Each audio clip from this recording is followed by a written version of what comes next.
많은 분들이 커리어라는 관점 없이 회사를 진짜 인간관계로 생각을 해요. 그러니까 거꾸로 갑니다. 거꾸로. 부하 직원에게 야 너 10만 인생 꼴리면 저 꼰대 새끼 피해야 돼 인마 막 이래가지고 부하한테 막 하고 여러분의 레퍼런스에 굉장히 치명적인 오류를 남길 수가 있습니다. 안녕하세요. 일잘러 일탕사 퇴사영입니다. 네, 오늘은 퇴사에 대한 구체적인 프로세스 가이드를 소개해드리려는 영상을 준비했어요. 많은 분들이 퇴사를 고민하시고 실제 실행은 하시는데 어떻게 퇴사를 해야 될지는 아무도 안 가르쳐주죠. 아마 인사팀도 입사하는 방법은 알려줬을 거예요. 온보딩이라고 해서 회사에 적응하는 방법, 어디에 물어봐야 되고 뭐 등등등 여러 가지가 입사할 때는 되게 챙겨줘. 근데 이제 우리나라 이제 인사팀도 그렇고 사람들의 문화인 것 같아요. 헤어지는 거를 잘 못해. 헤어지는 게 아름다워야 그 뒤가 더 아름답습니다. 그래서 저는 오늘 회사와 잘 헤어지는 방법에 대해서 안내를 드리도록 할게요. 제가 정말 많은 사람도 뽑아봤지만 정말 많은 사람을 보내드렸어요. 그러다 보니까 제가 인사팀장 하면서 정말 많은 퇴직 면담의 유형을 겪어봤는데 그 내용들을 다 집합해가지고 오늘은 완전 강의 개념으로다가 딱 정리해드릴 테니까 여러분 각 잡고 들으세요. 자, 일단 제일 중요한 게 퇴사 준비입니다. 퇴사 준비. 뭐 이거는 제가 뭐 모든 영역에서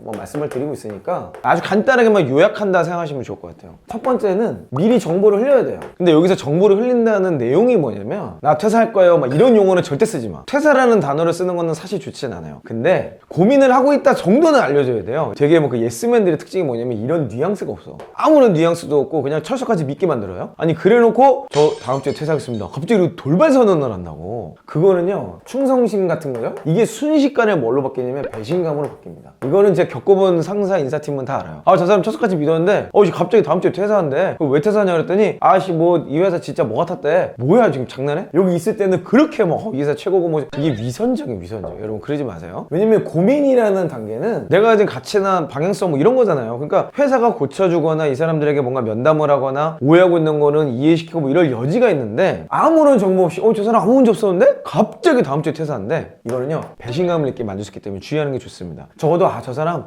고민하고는 있었어. 언젠간 저럴 것 같았는데 그냥 올 게 왔네. 요 느낌을 드는 게 좋습니다. 물론 어떤 분들은 그거 말 잘못했다가 인생 완전 꼬였다. 우리 상사 그때부터 나 완전 좁혔나 뭐 이러는 게 있는데 어차피 여러분 그래 봤자 여러분 이미 퇴사할 거예요. 그러니까 제가 지금 말씀드린 이 모든 이 내용은 뭐냐면 퇴사를 하기로 결심한 다음을 얘기하는 거야. 퇴사가 진짜 고민일 때는 얘기하지 마세요. 그럴 필요는 없어. 진짜 신뢰하는 사람과 그냥 대화를 하면 되고요. 퇴사를 결정했어. 그런 다음에는 고민되고 있다 정도로 먼저 정보를 흘려라. 그것도 주변에 가까운 사람들하고만 얘기하면 되지 인사팀하고 얘기할 필요는 없어요. 자, 두 번째는 뜻이 정해진 거잖아 우리는. 그러면 거치를 분명히 하세요. 지원을 많이 하고 합격까지 한 상태를 얘기하죠. 그러니까 애매하게 고민하지 마. 확실하게 해야 돼. 확실하게. 이게 좋은 걸까? 이렇게 하면 괜히 망하는 거 아니야? 뭐 이런 생각이 있으시다면 아예 이 첫 번째 프로세스로 들어가시지 않는 게 좋고요. 퇴사에 대한 확신이 생겼다. 그러면 빨리 면접왕 기영 채널 구독과 좋아요 알람 설정하시고 거기서 키는 도 일단 해. 그럼 무조건 붙거든요. 그 다음에 이거를 분명히 하고 마음의 결정을 하라는 거예요. 나는 이제 더 이상 뭐 다 필요 없다. 무조건 간다. 이거를 분명히 하는 여러분의 마음의 태도가 제일 중요합니다. 자, 그 다음에 우리는 뭘 하냐? 내 마음까지 뜻이 섰어. 그럼 그 다음에 제가 말씀드리는 퇴사 가이드와 순서를 따라라. 지금부터 그거를 자세히 하나씩 설명을 드릴 테니까 요거 이제 잘 따라오시면 됩니다. 근데 앞에 두 단계가 안 되신 분이 이 가이드를 어설프게 따르잖아요. 회사에서 이제 꼬일 수 있어요. 그러니까 앞에 이 두 단계를 확실하게 내가 맞아. 이제 이 형이 얘기하는 대로 나는 정리된 것 같아. 그 단계에 3단계 가이드로 넘어가시라고 제가 다시 한번 분명히 전제 조건을 말씀드렸어요. 자, 그러면 퇴사를 구체적으로 어떻게 소통하면 좋을지에 대해서 알아보겠습니다. 먼저는요 방법에 대한 방법. 어떻게 소통할 거냐? 보통 제가 많은 분들이 이런 실수한다 그랬잖아요. 퇴사를 내가 더 이상 못 참을 때, 이 회사를 정말 떠나버리고 싶을 때까지 막 묵혀뒀다가 욱해가지고 어떤 사건 때문에 한번 빵 눈 찌르고 나오는 걸 굉장히 원하시는 분들이 많은데 그거 별로 좋지 않다 그랬죠. 이거는 미리미리 하시는 게 좋은데 미리 하는 방법은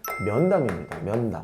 많은 분들이 만나기도 싫어. 심리적으로도 이미 지쳐있고 우리 상사 또는 인사팀원 꼴도 보기 싫어. 그러다 보니까 어떤 실수를 하냐? 텍스트로 소통을 하는 경우가 있습니다. 몇 년 전에 제가 인사팀장 할 때 우리나라를 떠들썩하게 만들었던 사건들이 몇 번 있었는데 그게 어떤 거냐면 문자 메시지로 해고 통보를 해가지고 떠들썩했던 적이 있어요. 뭐 최근에도 미국에서 그런 일이 있었죠. 그게 뭐가 문제냐면 어차피 다 알아. 그 사람은 해고할 거 또는 계약 해지할 거 뭐 그런 거 다 알아. 근데 문제는 텍스트가 주는 감성이에요. 감성. 내가 정말 글을 잘 쓰고 뭐 굉장히 막 무슨 소설가다. 뭐 글에 정말 재능이 있다. 이런 경우는 뭐 이게 더 나을지도 모르겠어요. 일반적인 경우는 텍스트는 옳지 않습니다. 퇴사 통보는 1대1 면담으로 헷갈리지 않게 명확하게 전달하는 게 좋다는 걸 명심하셨으면 좋겠습니다. 이 통보에 대한 순서가 있다고 그랬죠? 자, 1번은 상사. 무조건 상사에게 먼저 해야 됩니다. 그래서 최대한 여러분이 고민하고 있거나 퇴사 정보 자체가 상사를 통해서 다른 곳으로 퍼져야 돼요. 지난번에 말씀드렸듯이 HR 부서도 있을 거고 우리 팀원들도 있겠죠. 왜냐면 회사가 여러분들의 퇴사를 어떻게 바라볼지에 대한 스탠스 정리를 해야 돼요. 근데 그 시간적 여유를 주는 게 회사를 배려하는 거거든요. 제일 먼저 상사에게 소통을 한다. 그 다음에 영향을 받을 혹시 부하 직원이 있다면 부하 직원에게 먼저 얘기해라. 이 순서를 따르시는 게 좋습니다. 부하 직원이 먼저 다 알고 있고 상사가 나중에 들으면 상사가 바보가 돼요. 상사가 바보가 되는 게 항상 끝이 안 좋더라고. 그러니까 상사를 존중해 주시고 어차피 이제 마무리하는 시점에 잘 마무리하는 게 좋잖아요. 그 다음에 동료에게 이야기하시는 게 좋습니다. 동료도요, 사실 퇴사하고 나서 얘기도 되는데 얘는 업무상 연결이 되어 있는 경우 있죠. 그럴 때는 동료에게 얘기하시면 좋은데, 많은 분들이 커리어라는 관점 없이 회사를 진짜 인간관계로 생각을 해요. 그러니까 거꾸로 갑니다. 거꾸로. 그래서 동료한테 먼저 다 얘기해. 회사 욕할 거 다 하고 상사 욕 다 하고. 그래서 동료들이 제일 먼저 알아. 그 다음에 이제 막 얘기하다 보면 부하 직원 같이 얘기하게 되겠죠. 부하 직원에게 야 너 정말 인생 꼴리면 저 꼰대 새끼 피해야 돼 인마 막 이래가지고 부하한테 막 다 하고, 그 다음에 맨 마지막에 우리 꼰 선생께서 마지막에 알아요. 뭐 설령 이분이 진짜 꼰대라 하더라도 여러분의 레퍼런스에 굉장히 치명적인 오류를 남길 수가 있습니다. 여러분 이 순서를 주의하셔야 된다는 거 다시 한번 강조드릴게요. 자, 그러면 이 면담에 대한 걸 언제 어떻게 진행할 거냐? 타이밍입니다. 타이밍. 뭐 회사마다 뭐 퇴사에 나름 기준이 있어요. 그리고 취업 규칙이나 뭐 여러 가지에 명시해 놓은 데도 있고, 또 법적으로 뭐 지켜야 될 것들도 분명히 있긴 있어요. 그런데 분명한 거는 제가 경험상은 오늘 통보하고 내일 나가도 뭐 막을 수 있는 게 없더라고요, 회사가. 그럼 뭐 그렇긴 하지만 사람이 안 좋게 헤어지고 나면은 꼭 뒷탈 있게 마련이에요. 시간이 지나고 나면 반드시 부메랑으로 나한테 꽂히게 돼 있습니다. 그래서 그런 것들을 여러분들이 주의한다는 측면에서 제가 가장 표준이 될 만한 프로세스를 말씀드릴게요. 한 달 전에 예령을 걷는 겁니다. 자, 아까 제가 고민 얘기한 건 한 달이 아니에요. 이보다 훨씬 이전이어야 됩니다. 이제는 저는 퇴사합니다. 아까 처음에 말씀드렸던 1단계 고민에 대한 정보를 흘리는 거, 그리고 2단계 거취를 결정하는 타이밍, 한 달 전 정도로 보시는 게 가장 좋고요. 이때 무조건 저 퇴사합니다 라는 1대1 면담을 명확하게 하시는 겁니다. 이 한 달 전이 되게 중요해요.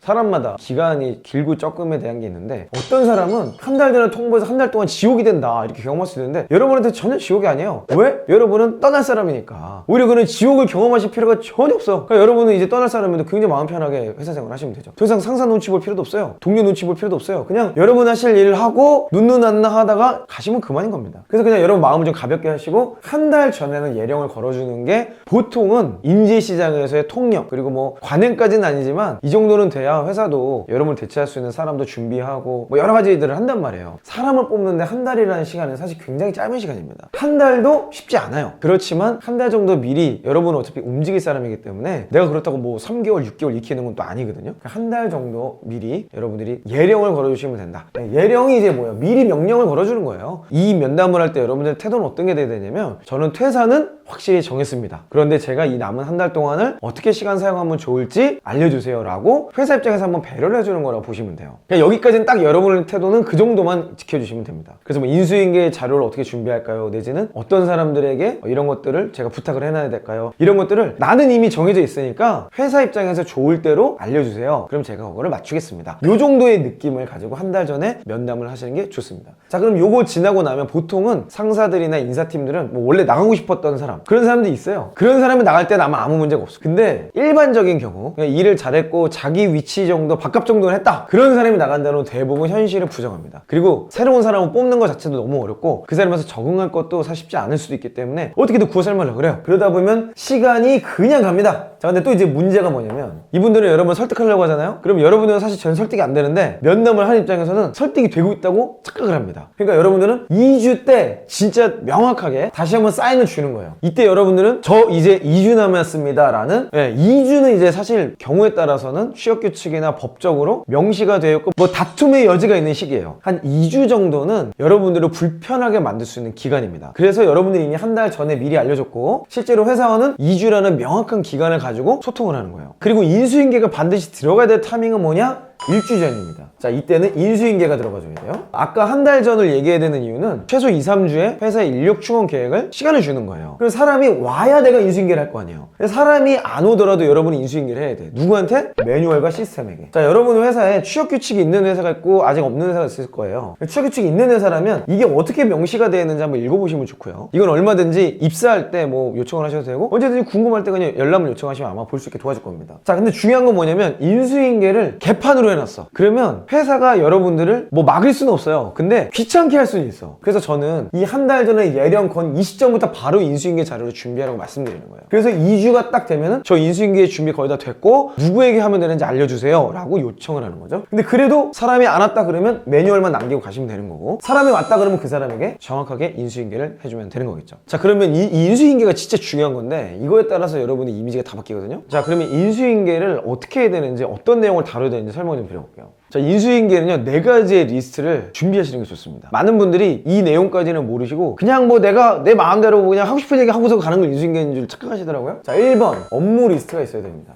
일단 내가 무슨 일 했는지는 정리를 해놔야 돼요. 저는 이제 퇴사하는 직원에게 인수인계 작성을 요청을 하고 그걸 받을 사람에게 올바로 이해가 됐는지 중간 점검을 꼭 해줬어요. 뭐 물론 바빠서 못한 경우도 있지만은 가능하면 프로세스 그렇게 잡았다는 거죠. 인수인계라는 거는 받는 사람이 이해를 해야 이해가 되는 건데 많은 경우에 그냥 나는 해줬어. 근데 아무도 못 알아듣는 거야. 뭐 근데 그건 어쩔 수가 없어요. 여러분이 아무리 잘 정리를 해도 받는 사람이 멍청하면 이해를 못하는 게 마련이거든요. 그래서 최대한 어찌됐건 여러분 입장에서 업무 리스트를 정리를 해야 된다. 어떤 일 했어요? 라는 두 리스트입니다. 두 리스트.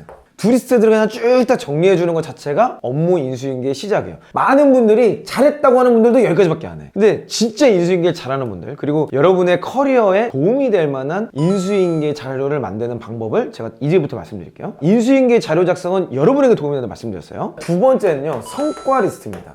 업무 리스트를 설명하다가 간혹 얘를 적는 경우가 있긴 있는데 이거를 따로 떼어주는 경우는 별로 없어요. 여러분들이 경력 기술 어차피 막 적으셔야 되잖아요. 내가 이 일을 하는 동안에 성과라고 말할 수 있었던 건 어떤 게 있었다, 그때는 어떤 성과였고 어떻게 그렇게 할 수 있었고 누구랑 같이 성과를 냈고 이런 내용들을 자세하게 설명을 해주는 거예요. 그래서 업무 리스트에 연결돼서 성과 리스트가 붙어있는 게 좋습니다. 세 번째로 진짜 여러분의 실력과 인성과 모든 거를 정말 증명해주는 내용, 실수 리스트를 작성하시는 게 좋아요. 인수인계 받아보신 분 알죠? 실제로 내가 실수했고 잘했던 거를 받아본 분 있나요? 근데 이것까지 설명을 해준다 생각해봐. 여러분을 바라보는 입장과 관점이 완전 달라질 거예요. 저는 이동할 때마다 업무 인수인계 내용을 하나의 책처럼 만들어준 적이 있어요. 보여드릴게요. 이런 정도의 두꺼운 내용으로 업무 인수인계를 해줬던 거죠. 내가 어떤 일을 했고 그 업무를 할 때 성과냈던 내용은 뭐고 실수했던 건 뭐다, 이건 주의해라. 두 돈트 리스트로 다음 이 업무를 할 사람에게 설명을 해주는 거예요. 그 사람은요 여러분을 정말 존경하게 될 겁니다. 이거 하나만으로 여러분을 더 이상 뭐 설명할 필요도 없어. 저 내용을 상사에게 먼저 주시는 거예요. 그리고 그 상사에게 보여준 내용으로 설명을 해주기 시작하잖아요. 여러분의 마지막 모습은 정말 아름답습니다. 그리고 여러분에 대해서 설령 그동안 되게 안 좋게 생각했던 분들도 이 모습 하나를 가지고 여러분에 대한 생각이 완전히 바뀐다는 거예요. 이건 역시 업무 리스트에서 연결되는 거죠. 자, 마지막으로 이것까지 하면 여러분들은 그냥 제가 보기엔 재입사 각입니다. 이거는 무조건 막 다들 땅을 치고 저런 사람을 왜 놓친 거냐, 대체 왜 저 사람이 우리 회사를 떠난 거냐 말하면서 기존에 남는 사람들이 정말 땅을 치고 만들게 만들 내용인데, 자, 네 번째는 뭐냐면요, 사람 리스트입니다. 자, 사람 리스트라고 해서 뭐 조직도를 줄여라는 게 아니에요. 사람마다 간단한 브리핑을 해주려는 겁니다. 거기 들어가야 될 내용이 뭐냐면 첫 번째, 빌런 리스트. 진짜 저 인간은 진짜 주의해야 된다. 저 인간은 이런 상황에 발작을 일으킨다. 이런 것들이 이제 알려주셔야 되고요. 자, 그 다음에 누가 실력자인지를 설명해주면 좋아요. 이런 거는 위에 있는 내용에서 설명할 수 있는 그런 류의 것이 아니에요. 사람에 대한 얘기이기 때문에. 세 번째는 누가 조언자인지. 내 멘탈이 깨졌을 때, 업무에 실력에 문제가 생겼을 때, 또는 뭔가 사내 정치가 있을 것 같을 때 누구에게 물어봐야 이 문제를 해결할 수 있는지. 근데 빌런에게 조언을 구하는 순간 이 사람도 이제 망가지겠죠. 그러니까 이런 부분들에 대해서 여러분 나름의 생각을 잘 정리해서 그 상대에게 인수인계를 해준다. 자, 이런 내용들을 다 준비하려면 한 달이라는 시간은 필요하겠죠. 그러니까 여러분이 업무를 하면서 틈틈이 이건 준비하는 거예요. 그리고 이걸 무슨 뭐 진짜 엄청난 매뉴얼처럼 뭐 엄청난 책처럼 이렇게 보여준다기보다는 간략하게 적어주시면 돼요. 여러분이 할 수 있는 범위 내에서 이 정도면 된다 정도라는 내용으로 연결을 해서 쭉 요 4가지 카테고리를 준비하시면 좋겠습니다. 그리고 제가 인사팀장으로서 진짜 이렇게 한 사람 본 적이 있어요. 이런 사람은요 정말 내가 땅을 치고 했어. 이 사람이 그냥 뭐 별 볼 일 없었어요. 회사에서 대단한 성과도 없었고, 근데 이 사람이 냈던 성과 리스트를 보니까 내가 몰랐던 거더라고요. 내가 진짜 멍청한 인사팀이었더라고요. 그 사람을 정말 너무 아깝다. 어떻게 하면 저런 사람들을 놓치지 않을 수 있을까, 이렇게 통탄하면서 고민했던 기억이 나서 오늘 그 내용을 기반으로 여러분께 말씀을 드렸습니다. 네, 오늘 퇴사에 대한 거의 모든 것을 다 정리해 본 것 같아요. 근데 오늘 설명하지 못한 것 중에 퇴사할 때 좀 하면 안 되는 말들이 있어요. 어쨌든 안 해도 될 말을 해가지고 앞에 거 다 잘해놓고 끝에 가서 꼬이는 경우가 있어. 이 경우와 그게 어떤 상황이고 어떤 내용인지에서 다음 영상에서 다뤄보도록 할 테니까요, 구독과 좋아요 알람 설정하시고 꼭 정주행하셨으면 좋겠습니다. 저는 다음 영상에서 뵙도록 하겠습니다. 이상 이영이었습니다.